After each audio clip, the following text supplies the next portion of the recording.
When we need a doctor's consultation, we travel about 2 kilometers from our place.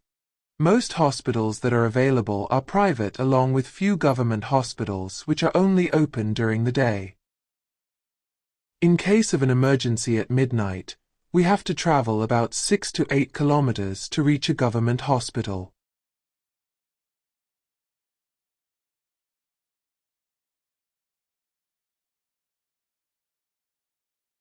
We have water and drainage facilities in our area. However, waterlogging caused due to potholes on road cause mosquitoes breed on it, which eventually spreads diseases. Children require healthcare facilities majorly since they are prone to falling sick because of changes in weather or by eating unhygienic food outside. Hence children need these facilities, followed by women.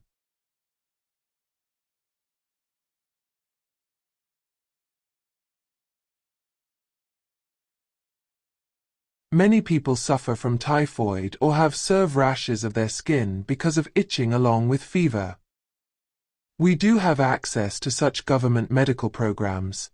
Healthcare workers come to our area at least once a week. Any resident, be it children, men or women, receive the care that they need. We also have provision of both government and private clinics within our area. All residents use the medical facilities that are provided. Our first approach is to go to these small clinics for treatment. However, if the issue is not resolved, we go to the bigger hospitals which are located outside our area.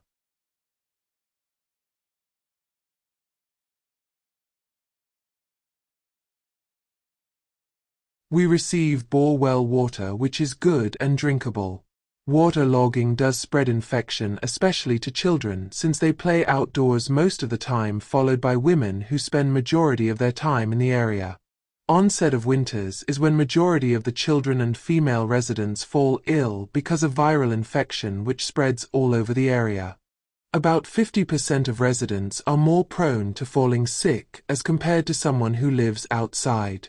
This is because of residents venturing out in their area, which has issues like waterlogging. When our kids go to school, they have midday meal facilities but no healthcare facilities as such.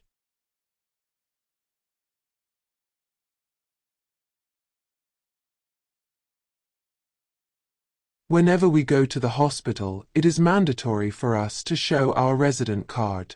We have never faced any issue or refusal of treatment because of the address stated on the card. If you go to the emergency department, then you will get treatment almost immediately. However, if you go to OPD, then depending on the inflow of patients, you will have to wait, which can range from 10 to 30 minutes for both government and private hospitals. We do have access to ambulance whenever we have an emergency, and ordering medicines comes to our doorstep.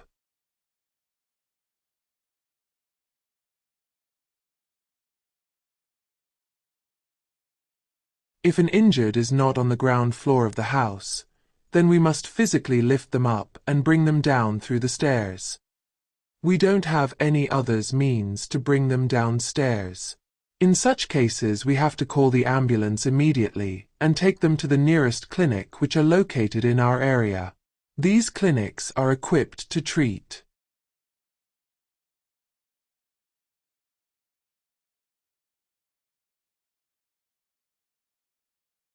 We have never faced any issue because of medical waste. The municipality garbage truck comes every day to collect the waste. However, there is no separation of waste. It should ideally be segregated at source. We face a lot of issues since there was no provision of a quarantine center.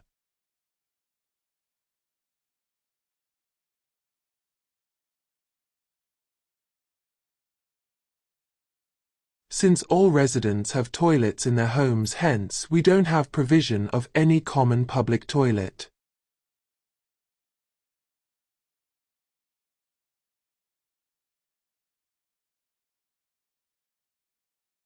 We have never felt any sense of bias against us when we go to the doctor. They have always provided us with the care we need irrespective of religion, status, or gender.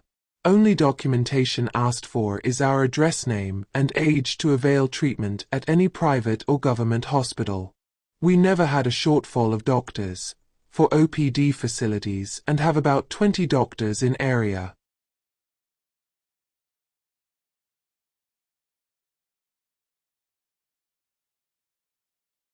If a hospital or treatment center were to be built in our area, then we would prefer to have it either in the vacant lying areas of the slum or somewhere just outside the slum. This would enable the residents to receive treatment 24/7 and not travel long distances, especially in case of an emergency. I would prefer to have hospital inside the slum for better physical access. It would become a life-saving amenity.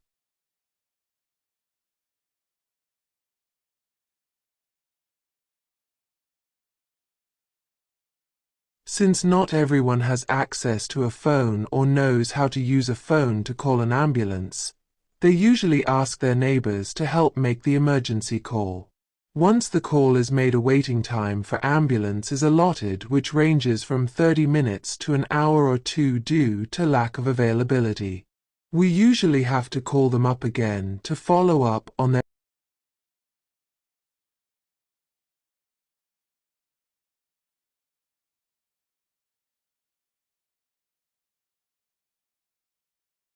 If the case is too serious and an ambulance is taking some time to arrive, then in that case, we usually find someone who has a car to drive them to the nearest government hospital first.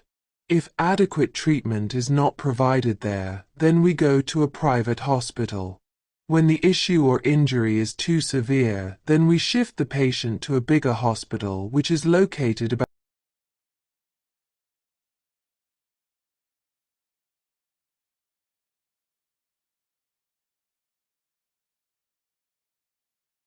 The government has provided us with medical cards which are designed to benefit the residents who are not financially capable.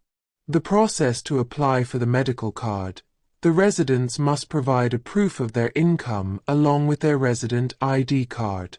It takes about 3 days to process the documents and issue the card, even if there is an emergency. If development were to take place, I would prefer that medical facilities are improved in the area. This will benefit all the residents in the area irrespective of their age and gender. This should be followed by initiatives taken for better and cleaner surroundings.